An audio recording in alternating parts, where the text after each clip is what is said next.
নমস্কাৰ বন্ধু বান্ধৱীসকল, আজি পুনৰ আপোনালোকৰ বাবে আগবঢ়াব বিচাৰিছোঁ এটি মন পৰশা অনুভৱ। কবিতাৰ শিৰোনাম এগছি বন্তি এতিয়াও জ্বলি আছে। অনুভৱ নাৰায়ণ পাটৰ। আমি এতিয়া বিদ্যুৎময় আকাশৰ তলত বাস কৰোঁ। আমি এতিয়া বিদ্যুৎময় আকাশৰ তলত বাস কৰোঁ, য'ত নীৰৱ হৃদয়ে পিন্ধি ফুৰে মিছা হাঁহি। বতাহত ভাহি উঠে অজস্ৰ শব্দ, তথাপিও যেন নিসংগতা চৌদিশে। শিশুবোৰে ভঙা সপোন লৈ টোপনি যায়, আৰু দেশবোৰে মায়াৰ লালসাত বেছি খায় মানৱতা।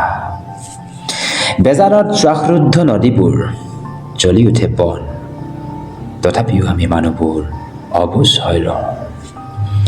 মোবাইলৰ পোহৰে এতিয়া যেন চন্দ্ৰকো হেৰাই পেলায়, পলকতে মলান হৈ যায় সুখ।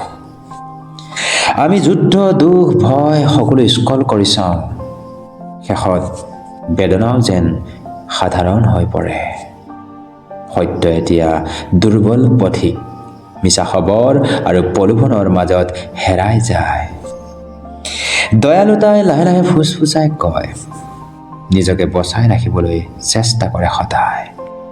তথাপিও এই অশান্ত ৰাতিৰ মাজত এগছি বন্তি যি এতিয়াও পোহৰ জীয়াই ৰাখে।